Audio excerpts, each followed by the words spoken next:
Alors oui, tout ça, le point de départ, c'est l'année 2016. Cette année-là, bon, il y avait énormément d'informations difficiles, je trouve, à gérer, en tout cas difficiles à gérer pour moi. Il y avait déjà Donald Trump à l'époque. On parlait de plus en plus du réchauffement climatique, d'écologie, des attentats, bien sûr, à Paris et puis partout ailleurs.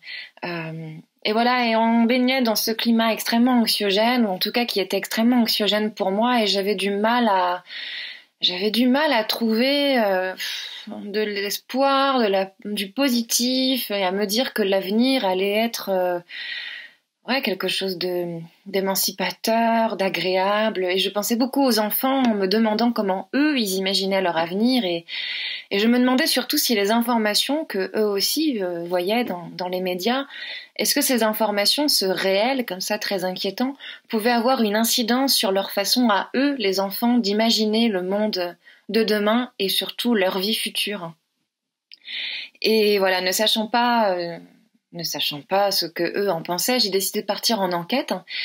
Et donc, grâce au théâtre Amstramgram à Genève, j'ai pu mener cette enquête. J'ai été accueillie au théâtre Amstramgram pendant 3 mois au printemps 2017.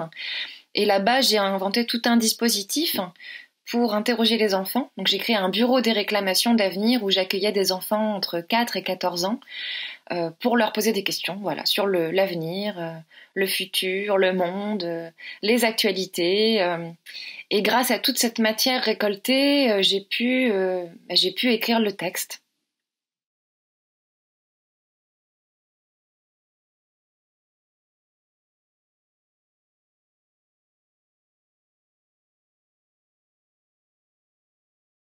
Oui, absolument. C'était une décision tout à fait consciente. Pour moi, c'était très important que les personnages de tout ça, ne s'appellent pas et bon, là, je vais pratiquer un peu l'ironie, mais ne s'appelle pas pour la millième fois, comme dans certains récits pour la jeunesse, Charles, Pauline, Pimprenel, Prune. Voilà, j'avais envie de prénoms qui ne soient pas franco-français et de pouvoir présenter des personnages qui soient issus de milieux différents, qui aient des origines différentes, que voilà, il y ait du multiculturalisme. C'était essentiel pour moi. Le personnage principal, enfin, qui est invisible, mais en tout cas, le personnage principal de la pièce s'appelle Ehsan et c'est un personnage qui porte un prénom qui est d'origine persane. Et je trouvais ça essentiel que, même si Ehsan s'appelle Ehsan, il n'y a pas d'obligation à raconter une histoire iranienne parce que Ehsan s'appelle Ehsan. Ehsan est un petit garçon qui a le droit aussi de vivre des aventures qui ne soient pas que liées à son origine ou à l'origine de ses parents. Ehsan a le droit d'être préoccupé par l'état du monde, comme dans tout ça. Ehsan a le droit de vivre peut-être des histoires d'amour, etc., etc.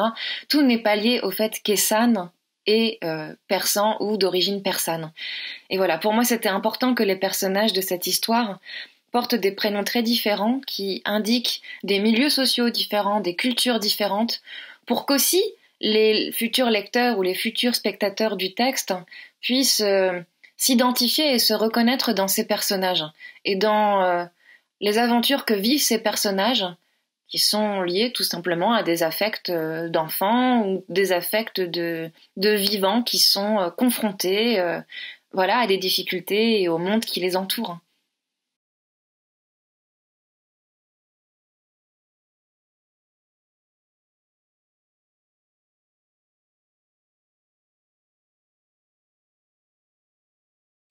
Alors pour moi, il n'y a pas du tout une grande différence entre l'écriture à destination de la jeunesse et l'écriture à destination du tout public. Je suis la même écrivaine, que j'écrive pour des enfants ou pour des adultes. Évidemment, ça demande peut-être euh, des adaptations en termes de langue et encore que, mais surtout peut-être des adaptations en termes d'allégorie, quelle métaphore on va employer, quel paysage on va déployer. Ça, oui, il y a un travail plutôt là-dessus. Mais sinon, les thématiques, elles se retrouvent, que ce soit dans la jeunesse ou pour les adultes, elles reviennent, elles sont là évidemment. Et me concernant, je crois que oui, cette inquiétude que je peux avoir concernant le futur, euh, l'inquiétude que j'ai quant à notre façon de cohabiter entre vivants incluant les espèces autres qu'humaines, ça c'est des préoccupations qui reviennent inlassablement dans mes textes, aussi bien pour la jeunesse que pour le tout public adulte.